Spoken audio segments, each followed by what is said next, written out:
Je vais commencer. Veuillez, s'il vous plaît, dire votre numéro d'équipe à la caméra. Marketing 1-4.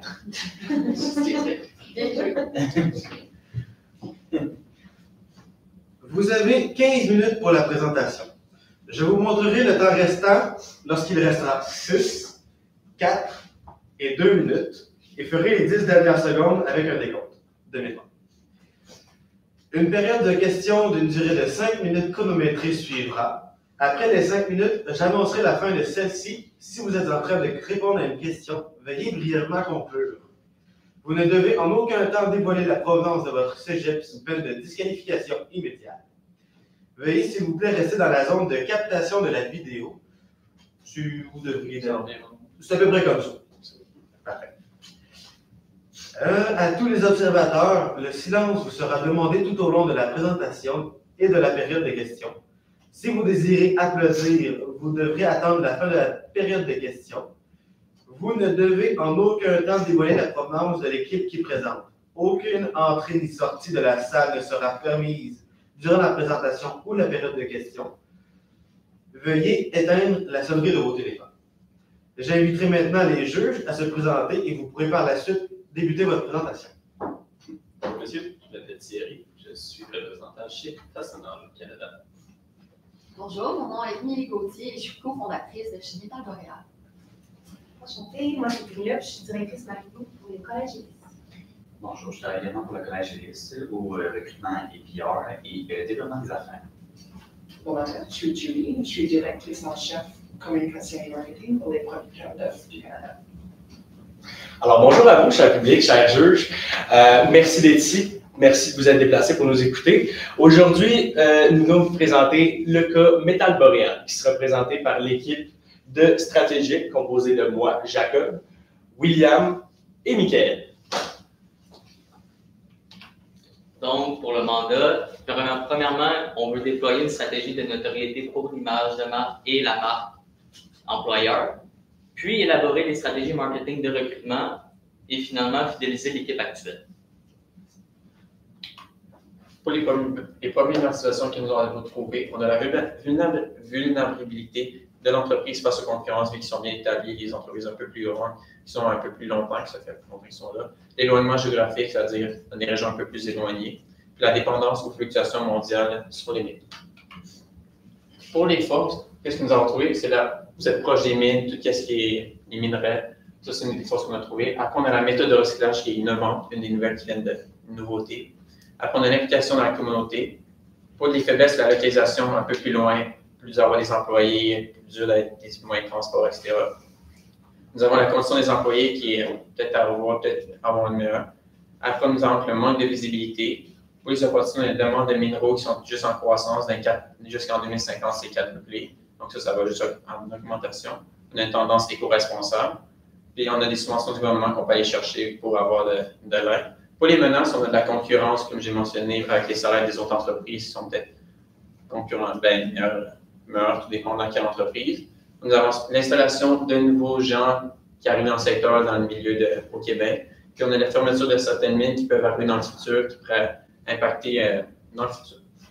Si je rajoute, un autre problème au niveau de la localisation, c'est le fait que dans la ville où c'est que vous êtes situé, c'est Chibougamau, si je me souviens bien, il y a seulement 7500 personnes qui habitent à cette place-là. Fait que c'est aussi une faiblesse. Il n'y a pas assez de gens qui vont venir pour étant des nouveaux employés.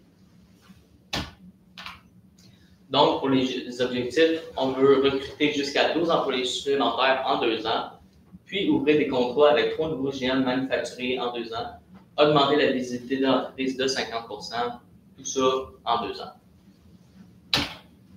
Au niveau du persona, je vous l'ai fait en 2 parties. Au niveau des employés, parce qu'on cherche quand même à donner de nouveaux employés, et les clients qu'on a déjà et qu'on recherche aussi.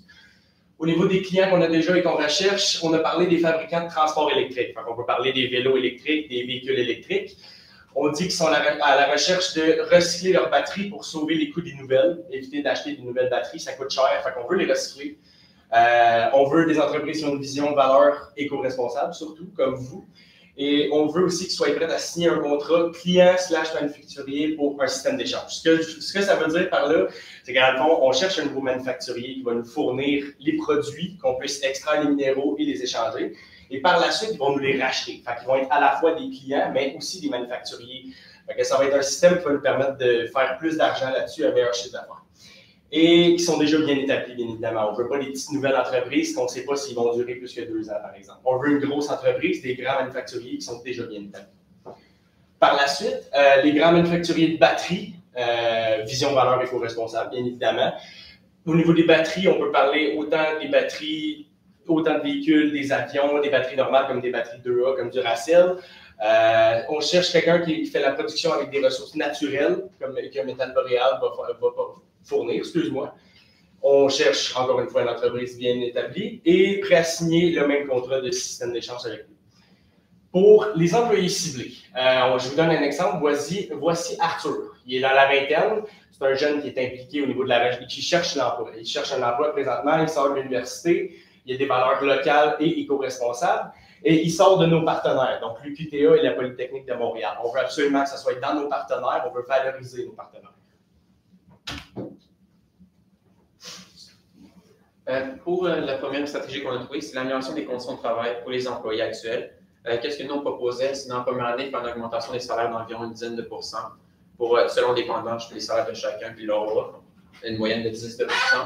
Pour après, les avantages sociaux, proposer un REER, un montant de forfait cellulaire, des pourcentages d'essence. Et si, admettons, une personne est plus éloignée, mais qu'on est dans des régions plus éloignées, vraiment attirer l'employé qui reste et venir vers nous, c'est-à-dire que, exemple, il doit faire 50 km, mais on lui donne un pourcentage sur sa remise, exemple, en essence, pour vraiment garder et donner le goût de venir, même s'il est éloigné, malheureusement. Après exemple, si on a des employés qui sont plus loin, qui sortent, admettons, de l'Université de Montréal, un peu plus loin, puis veulent quand même s'établir dans la région, on peut vraiment l'attirer. C'est exemple, on peut faire un contrat avec l'employé. Si l'employé reste, exemple, on dit, vous devez minimum rester avec nous 2 ans, 3 ans, on peut payer, exemple, les frais de déménagement pour qu'ils s'établissent dans la région, puis à ce moment-là, tout dépendant selon le contrat qu'on fait avec l'employé.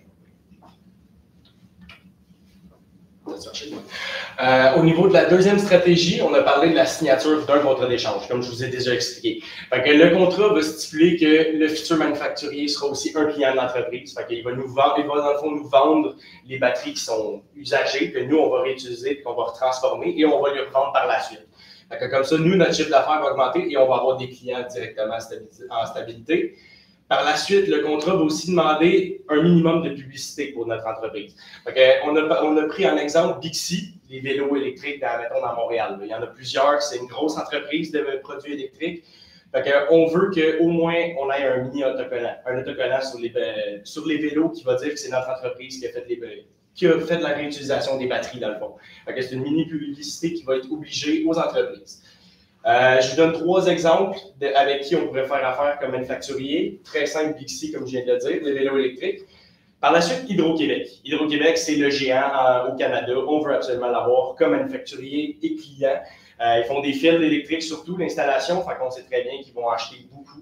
Et c'est pas ça qu'on veut. Eux autres, ils veulent aussi avoir une valeur éco-responsable. Ils veulent garder leurs fils, les réutiliser. Fait que nous, on va les transformer, utiliser le cuivre et tout ce qu'il y a dans les fils pour leur revendre par la suite, plus les réutiliser. Et BRP. BRP, je sais que c'est mondial, mais il est établi un peu partout au Canada aussi. On peut penser à Valcourt, qui est la plus grosse, justement, au Québec. On veut faire affaire avec eux parce qu'il y a des batteries dans tout ce qu'ils font. On pense aux nouvelles motos électriques aussi. On peut penser aux Spider, à tout ce qu'ils produisent. On veut faire affaire avec eux pour pas qu'ils jettent leurs batteries. On veut les réutiliser, les transformer et les revendre par la suite. Et juste rajouter une dernière chose. Aussi pour les entreprises, parce qu'on les veut comme clients, puis on veut comme on disait tantôt, c'est qu'on veut les deux sens parce qu'eux, c'est exemple, ils ne reçoivent pas leur batterie à eux, ils vont recevoir des amendes de leur bord, donc c'est un bénéfice pour eux. Donc, dans un sens, c'est un bien pour les deux entreprises. Donc, pour la troisième stratégie, c'est de faire une publicité sur l'éco-responsabilité et sur l'entreprise. Donc, vraiment mettre en avant l'impact du manque de recyclage des rebuts de minéraux et ce que Métal Montréal apporte pour améliorer la situation. Donc, sur les médias, on s'est dit la télévision puis la radio. Sur la radio, on peut faire parler. Je sais que vous avez de la crédibilité scientifique, j'en suis un des propriétaires. Vous pouvez dire des statistiques pour dire l'impact que les métaux. Parce que souvent, les métaux, on ne pense pas vraiment à ça en termes de l'écologie, là, puis tout ça. Puis à la radio, c'est simple, vous pouvez parler de votre entreprise, vos valeurs, ce que vous voulez faire, votre mission. Tout ça, ça pourrait ramener plus de visibilité à votre entreprise. Et aussi, tant qu'à ça, vous avez aussi vos réseaux sociaux. Si vous faites la pub sur la télévision, vous pouvez la mettre sur les réseaux sociaux que vous avez déjà. Puis, oui, c'est exact. Parce que les réseaux sociaux, on sait que vous avez déjà Facebook, LinkedIn. Vous avez dit que ce n'était pas ce qui marchait le plus pour attirer les clients et aussi les futurs employés. Mais ce n'est pas nécessairement quelque chose qu'on est obligé de payer pour. On n'est pas obligé de payer pour justement propulser les vues. Fait que c'est un surplus de racheter TikTok, Instagram, Facebook, LinkedIn. C'est que les jeunes qui vont pouvoir venir comme nouveaux employés, qui vont rester dans votre entreprise. Et comme je vous dis, ça ne vous coûte rien de le faire, pas obligé vraiment de propulser les vues. Fait que ça peut être une publicité gratuite. Puis la publicité, ce qui va aider, c'est que vous ne serez pas obligé de, comment je pourrais dire, vous relocaliser. Parce que je sais que votre problème à vous, c'était le fait que vous êtes dans Chibougamau, c'est une petite ville. En faisant de la grosse publicité comme ça dans la TV et la radio, vous ne serez pas obligé de vous relocaliser par la suite. Le monde va venir à vous. Puis pour le budget, on s'est dit en tout environ 250 000 pour à peu près tout. La majorité, ça va être vraiment dans les conditions d'employés, c'est ça qui va vraiment coûter cher. Fait qu'à peu près 137 500 $ proportionnel sur les nombres de futurs employés, puis le meilleur salaire, plus avantages sociaux, plus montant de déménagement. 25 000 dans les recherches manufacturiers, l'équipement, transport, etc. Puis le recrutement employé, 12 500. Ouais, c'est ça. Puis pour la bourse de travail, assurée pour les étudiants de nos partenaires. Les médias, la notoriété, 75 000 sur la télévision, radio et autres. Juste pour ajouter, pour les recherches manufacturiers, on a le transport, tout, c'est si, admettons, quelqu'un doit se déplacer, admettons, aller sur place pour vraiment négocier des contrats, c'est vraiment le temps de déplacement, puis tous les trucs reliés à ça. Puis quand on dit proportionnel sur le nombre d'employés, si vous voulez, admettons, atteindre un nombre d'employés de 20 employés dans les 2 prochaines années, c'est qu'au fil des années, c'est sûr que ça va augmenter puisque vous allez passer de 8 à 20. C'est pour ça qu'on a mentionné proportionnel.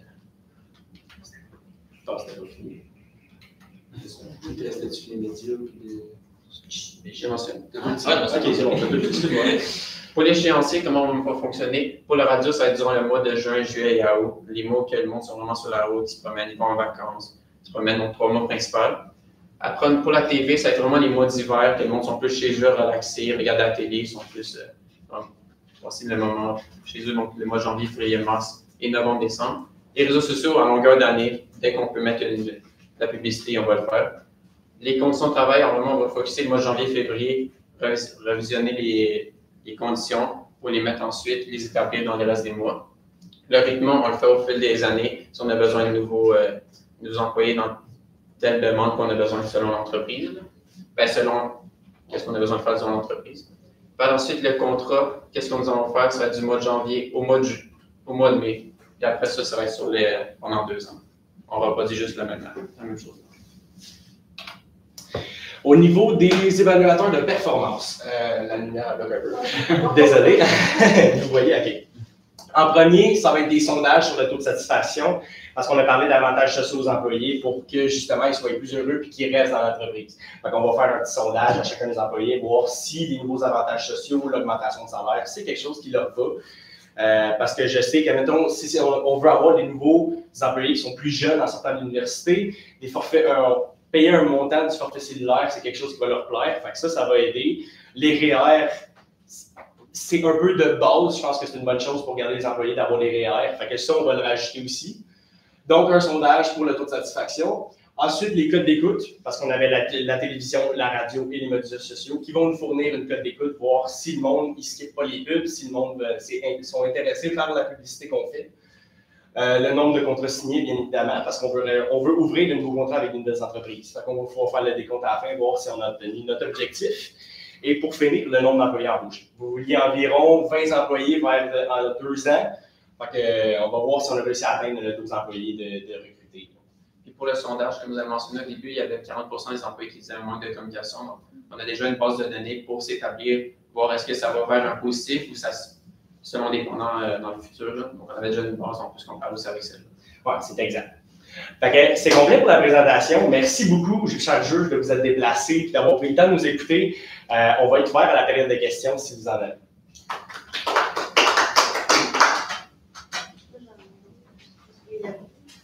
Tu peux commencer? Moi, Oui, vas-y. Je vous écoute.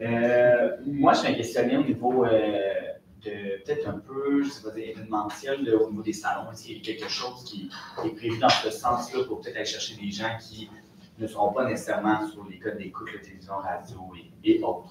Oui, ça ne serait pas une mauvaise idée, effectivement. Vous avez déjà parlé, vous avez fait des salons. Un salon, je pense que c'était à Montréal, vous avez fait un salon, c'était pas ce qui a marché le plus, mais je pense que c'était juste un salon de recrutement surtout. Fait qu'on peut faire plus de salons au niveau de l'éco-responsabilité. Peut-être ça va vous donner beaucoup plus de visibilité aussi. Là. Fait que des salons sur l'éco-responsabilité, sur le recrutement, on peut continuer. C'est pas ce qui coûte le plus cher non plus. Fait qu'on peut continuer à en faire, peut-être pour essayer d'attirer les jeunes, justement, qui sortent de l'université ou les jeunes, nos partenaires, à se venir avec nous. Puis, on avait parlé justement des personnes à l'université qu'on voulait avoir avec nos partenaires. Je ne sais pas si ça a bien été, si ça a été expliqué, là, mais on avait mis un montant de 12 500 environ.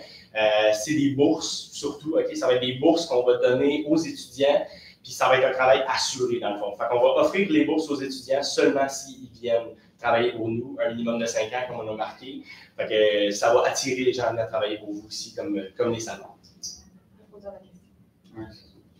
Ça a très bien répondu. Très, très bien. Moi, j'ai juste une petite. Juste être sûr de bien comprendre. Là. Ton prénom, c'est? Jacob. Jacob. Tu as parlé des collants sur les Bixi. Oui. Je veux savoir, en fait, l'objectif, en fait, c'est de se faire voir au travers des gens qui utilisent quelque chose d'éco-responsable à Montréal. Exactement. Parce que Bixi, au début, on voulait mettre l'autocollant sur la batterie. Sauf qu'on s'est dit que si la batterie est intégrée, le monde ne le verra pas. Ouais, exact. Parce que si tu mets vraiment un collant sur Bixi, le monde va se promener, ils vont voir les Bixi. Tu n'es pas obligé d'en acheter un, mais tu vas marcher sur le côté, tu vas avoir un, tu vas voir l'étiquette directement. Il y en a qui vont dire « Ah, quelle entreprise, c'est qui la nouvelle entreprise? » Ils vont vérifier par la suite. Les collants, ça va être sur le dessus du vélo, comme ça peut être un peu sur les stations qui rendent des vélos, exemple. Ouais, juste pour avoir une visibilité. Oui, c'est exact. C'est juste pour ajouter de la visibilité. Puis, vous voyez comme un partenariat avec Bixi ou vraiment on les paye pour mettre un collant? Oui, avec le fameux contrat, le système d'échange, ça va être un partenariat au niveau des collants. Batterie contre collant. Exact. Parfait. Super. Moi, j'aurais peut-être une petite question. Selon vous, c'est quoi une marque employeur? Notre marque employeur, comment quelque chose pour me différencier des concurrents? Ça serait quoi? Un, une marque employeur, puis deux, ça serait quoi la marque employeur pour mon entreprise? C'est une excellente question question. difficile, j'attends pas. C'est une excellente question. Ça a-tu rapport avec l'hydrométallurgie, votre... Ben, en fait, c'était dans les annexes, là, il y avait une ébauche de marque employeur. OK. C'est sûr que... Ouais, c'est ça. Les marques employeurs, là, qu'est-ce qui fait que moi, je veux venir travailler chez Métal Boréal? Comment ça fait que pas me lever, je vais aller chez Métal Boréal au lieu d'aller chez Allianz? Ouais, c'est ça. C'est plus la définition, mais ce qui va faire justement qu'on va miser plus sur vous, ça va être ce qu'on va offrir aux employés. C'est comme je dis, votre vision étant plus éco-responsable, déjà, ça va aider tout le monde. Puis le fait d'offrir des meilleurs avantages sociaux, des meilleurs salaires, tout ce que vous pouvez offrir de mieux dans votre budget, justement, aux employés, ça va faire en sorte que vous n'êtes juste pas un meilleur employeur, mais plus quelqu'un qu'on va viser à travailler avec, plutôt que quelqu'un qui offre rien, justement, pas vraiment d'avantages sociaux, des salaires plus bas. Au niveau avantages sociaux et salaires, c'est ça notre marque. Puis, mettons, exemple, je peux te donner un exemple. Vous faites partie de la communauté, vous aidez la communauté, bien, comme avec les Bixi. Par exemple, eux, ils veulent dire « Ah, mais je veux faire partie de ça. » Tu sais, exemple, le monde à Montréal, ils voient les Bixi, vraiment, ils roulent juste avec les Bixi. Bien, tu sais, « Ah, je veux faire partie de ça. » Bien, ça peut donner un intérêt à aller vers... Très bonne réponse, c'est pas une question facile. Je vais prendre une dernière question. Vous avez répondu à Non. Si c'est tout. J'en ai peut-être une dernière, mais ça, c'est juste parce qu'on va manquer de temps. Là, dans le fond, je manque de temps pour tout le monde. C'est super. Dans le fond, le 12 000 de bourses que vous parlez, c'est divisé comment? Dans le fond... Y a-t-il un nombre de personnes? Y a-t-il un nombre de programmes? On avait dit, mettons, 12 employés qu'on voulait de plus, parce qu'on passait de 8 à 20. On disait environ en 2 ans, 6 employés par année. C'est-à-dire qu'on donnait environ 6 000, 1000 par employé. C'est la maison qui sort de l'université. Puis après, c'est plus faire de la publicité, mettre ça de l'avant, puis en les partenariats avec les Ouais, universités. La bourse, on ne va pas la donner dès le début, on va donner à la fin. Ça va rembourser les frais scolaires plus que payer directement les frais scolaires. Fait que, comme ça, on va voir c'est qui les meilleurs résultats. Puis ensuite, on va pouvoir aller leur dire on va vous payer les frais scolaires avec une bourse si vous venez travailler pour nous. Fait que c'est comme ça qu'on va utiliser les bourses. C'est pas, merci beaucoup. Ça fait plaisir. Merci à vous.